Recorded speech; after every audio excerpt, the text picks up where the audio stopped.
Class 10th exercise 7.2 part second. इस exercise में basically दो तरीके के क्वेश्चंस थे, एक तो सेक्शन फार्मूला से रिलेटेड और दूसरा मिड पॉइंट फार्मूला से रिलेटेड।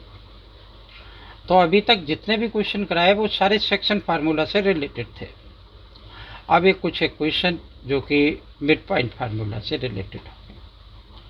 तो क्वेश्चन नंबर 6 कह रहा है कि if 1 2 4 by x 6 and 3 5 are the vertices of the parallelogram taken in order, मतलब एक फिक्स ऑर्डर में है। तो हमने क्या किया कि एक पैरेललोग्राम इस तरीके से ड्रॉ कर लिया।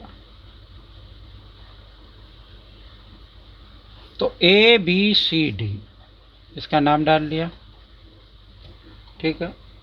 ए का कोऑर्डिनेट इसने 1 और 2 माना, तो टेकन इन ऑर्डर तो बी का कोऑर्डिनेट 4 और y, सी का कोऑर्डिनेट x और 6 और डी का कोऑर्डिनेट 3 और 5।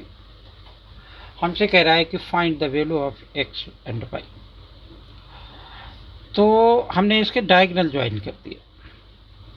देखो बेटा, इस क्वेश्चन को अगर हम डिस्टेंस फार्मूला से करते हैं तो आएगा नहीं है, और अगर आएगा भी तो बहुत लेंथी होगा। तो हमें पता है कि O is the mid point of A C and B D, मतलब O ए सी डायगोनल और बी डी डायगोनल दोनों का मिड पॉइंट है। क्यों मिड पॉइंट है? क्योंकि डायगोनल्स, ये प्रॉपर्टी होती है पैरेललोग्राम की कि diagonals of parallelogram bisect each other, ठीक है। तो मैं ए का कोऑर्डिनेट निकाल लेता हूं मिड पॉइंट फार्मूले से। तो ओ का कोऑर्डिनेट निकाल लेता हूं मिड पॉइंट फार्मूले से। तो ओ के कोऑर्डिनेट में देखो, इन दोनों का सम करोगे तो x + 1 डिवाइडेड बाई 2 हो जाएगा।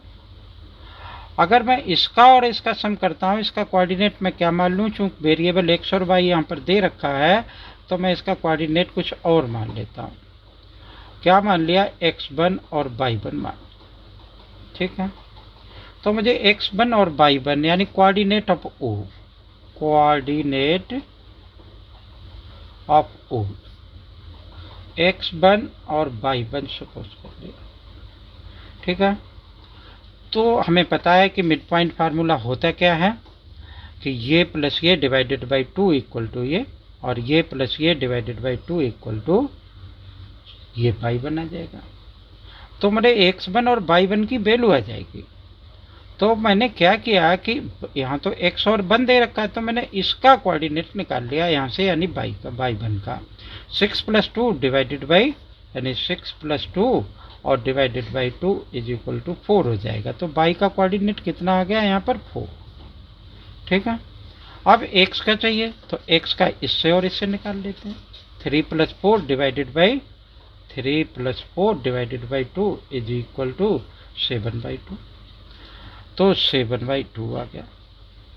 अब देखो, मुझे x की वैल्यू चाहिए, तो होता क्या है मिड पॉइंट निकालने का कि ये प्लस ये डिवाइडेड बाई 2 इक्वल टू ये। तो यहाँ पर अब ये x1 आ गया मेरा और ये y1 आ गया, ठीक है। तो अब फिर से मिड पॉइंट फार्मूला लगाऊं x की वैल्यू निकालने के लिए, यानी यहाँ पर क्या बन गया है, x1 is equal to x + 1 और डिवाइडेड बाई 2 भाई x + 1 ये लिखा डिवाइडेड बाई 2, और x1 की वैल्यू 7/2 के इक्वल है।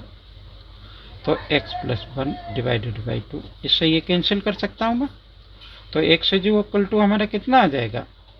x इज इक्वल टू आ जाएगा कि 7 में से 1 माइनस हो गया, 7 - 1 इज इक्वल टू 6, ठीक है। ऐसे ही y यानी ये प्लस ये डिवाइडेड बाई 2 इक्वल टू ये, तो मैं y1 लिख सकता हूँ कि 3 + 5y डिवाइडेड बाई 2, ठीक है। y1 की वैल्यू मेरी कितनी है, कितनी निकाली मैंने? 4 निकाली, तो यहाँ पे 4 आ गया।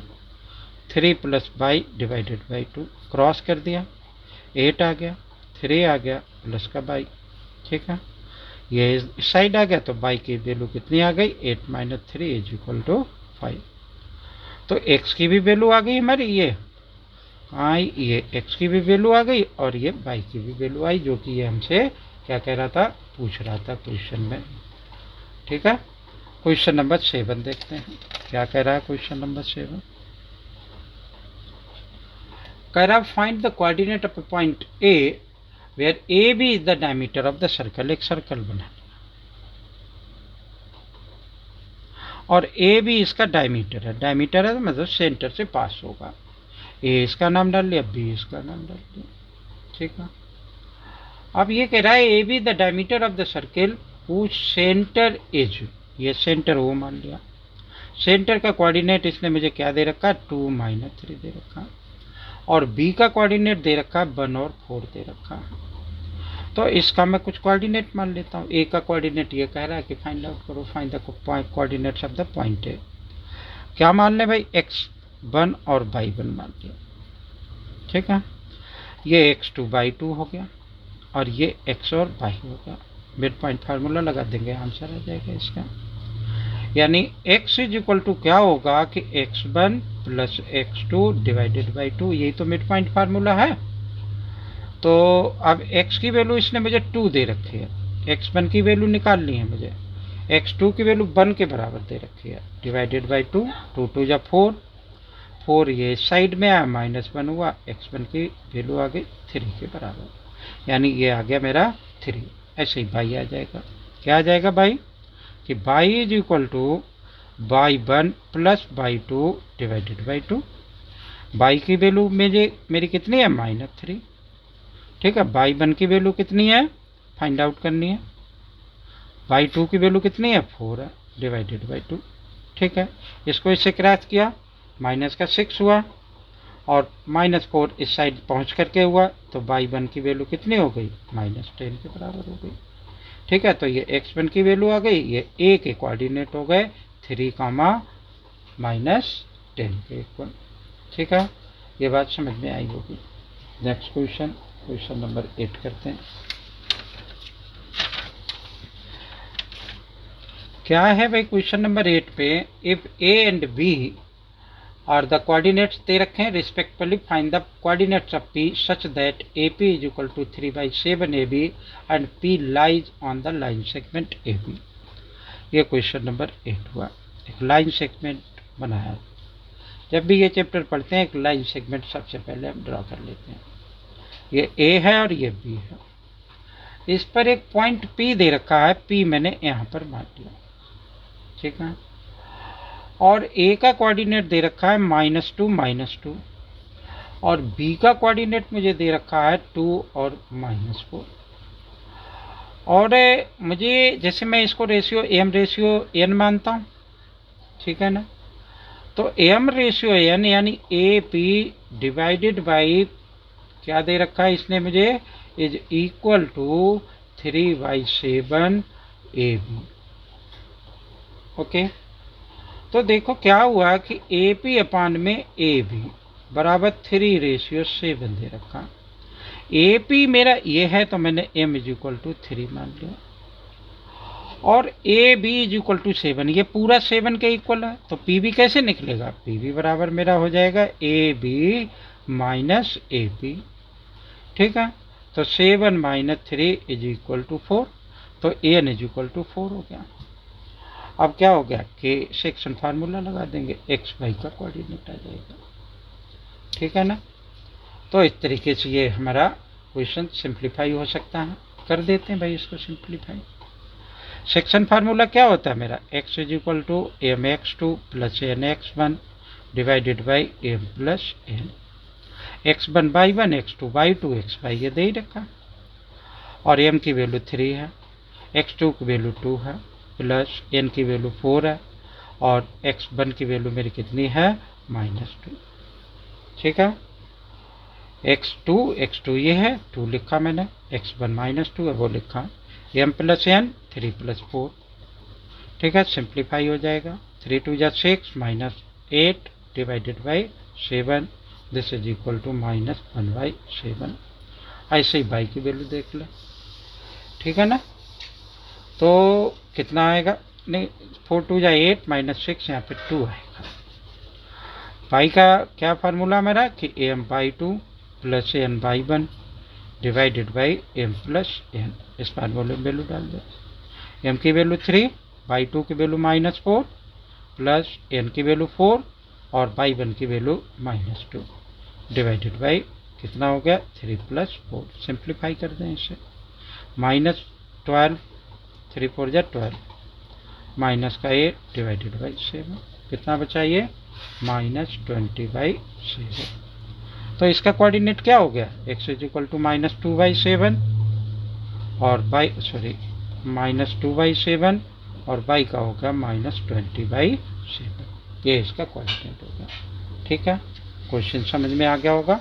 और आगे देखते हैं। तो क्वेश्चन रह गया इसमें 2 रह गए अभी। कह रहा है find the coordinates of the point which divide the line segment into 4 equal part. बहुत सिंपल सा क्वेश्चन है। चाहो तो आप 3 बार मिड पॉइंट फार्मूला लगा लो, चाहे सेक्शन फार्मूला लगा लो। हम आपको हिंट देते हैं, इसका आसानी से हो जाएगा। भाई ये एक लाइन सेगमेंट है, ठीक है, और ये लाइन सेगमेंट इसका नाम इसने कहा बताया हमें कि ए बी है, -2 और 2 है, और ये क्या दे रखा B 2 और 8। कह रहा 4 इक्वल पार्ट में डिवाइड करो। 1 2 3 आ गया। ठीक, इनके कुछ नाम मान लेते हैं। मैं क्या मान लें भाई P Q R मान लिया। देखो इन दोनों का मिड पॉइंट Q है। Q is mid point of A B. ठीक है, तो Q के कोऑर्डिनेट ये प्लस ये डिवाइडेड बाई 2, तो ये 0 आ जाएगा। और y का कोऑर्डिनेट क्या आ जाएगा, ये प्लस ये 10 होगा, 10 डिवाइडेड बाई 2 5 होगा। अब इन दोनों का मिड पॉइंट यहाँ क्या लिख लें, P is mid point of A Q. फिर से मिड पॉइंट फार्मूला लगा लेते हैं। -2 + 0 -2 divided by 2 is equal to -1 हो गया। और फिर क्या हो गया कि 2 और -5 ये 5 है, तो कितना हो गया 7/2 हो गया। ठीक है, तो ये इसके कोऑर्डिनेट आ गया। ऐसे ही मैं R का कोऑर्डिनेट निकाल सकता हूँ। R is mid point of किसका R मिड पॉइंट है, QB का। ठीक है ना, तो 0 + 2 divided by 2 is equal to 1 आ जाएगा। और 5 + 8 13 हो गया, तो 13/2 हो गया। तो बेटा ये इक्वेशन इस तरीके से हो जाएगा। उम्मीद है कि समझ में आया होगा। ये एक क्वेश्चन और रह गया, वो भी देख लेते हैं। Question number 10, find the area of the rhombus. Rhombus बना दिया भाई। किसी भी क्वेश्चन का अगर डायग्राम बन सकता है तो हम बनाएंगे, तो उससे आसानी से हो जाएगा। तो ये रोम्बस बन गया। कह रहा है कि इसके वर्टिसेस आपको पता है, तो 3 और 0 4 और 5 -1 और 4 और -2 और -1। ठीक है, इस ऑर्डर में दे रखे। और ये मेरे से क्वेश्चन में क्या कर रहा है, इसका एरिया निकालना है। तो हम क्या करेंगे, डिस्टेंस फार्मूला से पहले डायगोनल निकाल लेंगे इसके, यानी AC निकाल लेंगे डिस्टेंस फार्मूला से। ठीक है, और BD फाइंड आउट कर देंगे। तो ये AC D1 आ गया और ये BD क्या आ गया, D2 आ गया। ठीक है, और फिर हमारा एरिया निकालने क्या फार्मूला होता है रोम्बस का, area of rhombus when diagonals are given. Diagonals are given is equal to 1/2 into D1 into D2।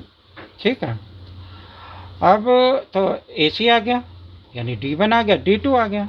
यहाँ पर हम ये वैल्यू पुट कर देंगे, सिंप्लीफाई कर देंगे, क्या आ जाएगा, इसका आंसर आ जाएगा। ठीक है ना, -1 -3 कितना हुआ, -4। -4 का स्क्वायर कितना हो गया, 16 हो गया। ऐसे ही 4 का स्क्वायर, यहाँ तो 0 है, 16 हो गया। कितना आ गया ये, √32। ये किसके इक्वल हो जाएगा, 4√2 के इक्वल हो जाएगा। ठीक है, इसके फैक्टर करते हैं और ये आ जाता है। ऐसे ही BD 4 माइनस और -2 तो 6 हो गया, 36 आ गया ये। ऐसे ही 5 और ये भी 36 हो गया। कितना आ गया, ये √72 आ गया। ठीक है, ये मेरा किसके इक्वल आ जाएगा, 6√2 के इक्वल आ जाएगा। तो ये क्या आ गया, 1/2 इंटू 4√2 इंटू 6√2।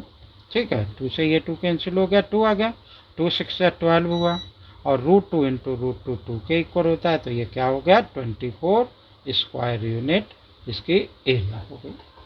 ठीक है, उम्मीद है कि ये आपको समझ में आया होगा। हमें जितने भी क्वेश्चन कराए, वीडियो अगर पसंद आई शेयर करें, सब्सक्राइब करें, लाइक करें। जय हिंद, थैंक यू।